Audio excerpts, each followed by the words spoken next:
sa pabago-bagong panahon, pabago-bago rin po ang presyo ng gulay, mga kapatid, ha? Kaya pong itong si Laila sa palengke po muna lumarga ngayong umaga. Laila, kumusta ang bentahan ng gulay dyan sa Muñoz Market sa Quezon City? Angela, ayun! Ay, naku, grabe! Oo, nagulantang na naman sila sa bunganga ko rito sa Muñoz Market in Quezon City. Baluarte ko to. Isang kembot literal lang talaga. Tina-tricycle ko to. Hindi lang nila alam mo, hindi ba? Pero ayan, nandito nga tayo sa vegetable section ha, ng Muñoz Market dito sa Quezon City. At sa tanong kung nagtaas, bumaba, nagmahal, nagmura, eto na nga ang splok. Naku mga Mars, yung mga mamamalengke dyan ng gulay. Okay, meron tayong tatlong gulay na ayaw makisama kasi sila yung nananatiling mataas ang presyo. Meron din namang 5 gulay na in fairness talaga naman stable o hindi nagbago ang presyuhan.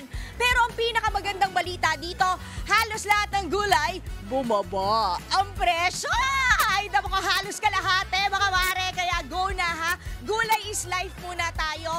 Kaya eto, magbigay na tayo ng rundown. Ayan ha, ng ating presyuhan ng gulay. Teka, rundown pala dapat tumatakbo. Okay, unahin na natin ang talong. 70 pesos siya ngayon, bumaba ng kalahati. Dahil 140 pesos kada kilo siya noon. O hindi ba 100 pesos naman ang ampalaya ngayon? Dating 220 pesos. Ay, ang sarap ngayon mag-isa ng ampalaya, hindi ba? Hindi kayo mabe-better for sure. 100 pesos naman ang kilo ng okra. Dati 200 pesos yan. Yung Pechay Baguio, 100 pesos rin kada kilo ngayon mula sa dating 200 pesos. Ang patola na hindi po dapat inuugali, ayan, kundi kinakain lang, 70 pesos yan kada kilo ngayon mula sa dating 150 pesos. Ang repolyo, 140 pesos kada kilo, dati po siyang 220 pesos kada kilo.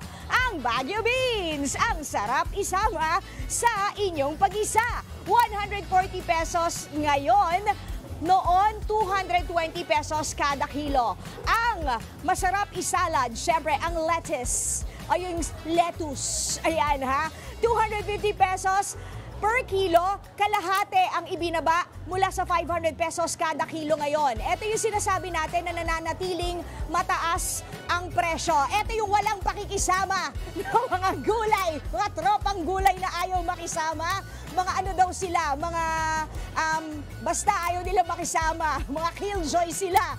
Ang carrots, 280 pesos yan kada kilo. Ang sayote, 100 pesos kada kilo. At ang kalabasa, 80 pesos yan kada kilo. Ang eksplenasyon naman nila, no, kung bakit nananatili siyang mataas ay dahil una, hindi tagsayote ngayon at yung mga carrots, alam naman natin, yung mga nagdaan na mga araw at linggo, masama ang panahon, tinamaan pa tayo ng mga bagyo, kaya natunaw or nalusaw ang mga carrots. Yung mga walang pagbabago, ayan, sa presyo. In fairness, kung mahilig talaga kayong mag-isa, bongga ka sa bawang, sibuyas, kamatis, patatas at papaya dahil yan ang mga walang pagbabago sa mga presyo. So bakit bumaba? Ang tanong, Laila, bakit bumaba ang presyo ng mga gulay ng halos kalahati?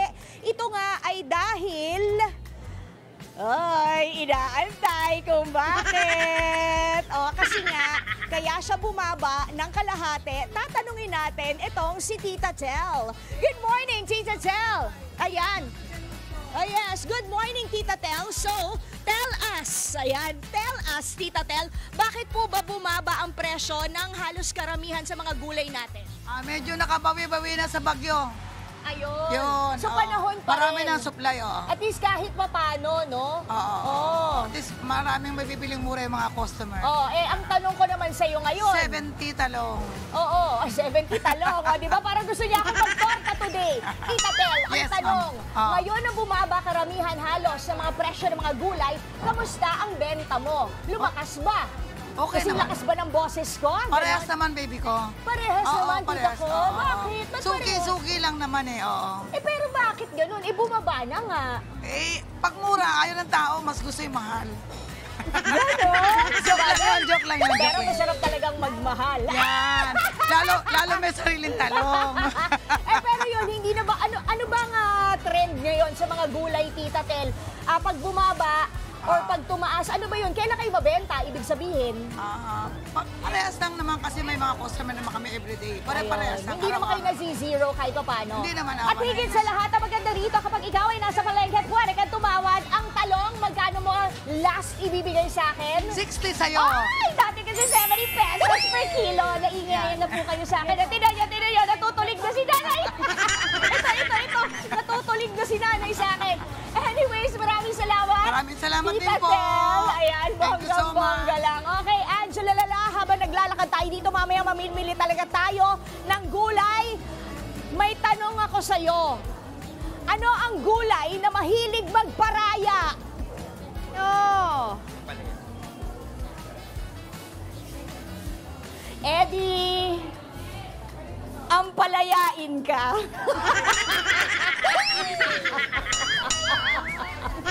Paano pag hindi na siya malaya? Paano pag di na malaya si Ampalaya? Hindi ko alam, paano? Ang bakulong. Maraming salamat. Lalalala. Yung mga ikukulong. Diba? Diba? Mga kapatid, Angela Lagunsad Castro po para sa komprehensibo at makabuluhang balitaan at talakayan. Mag-follow at subscribe na sa social media pages ng News 5.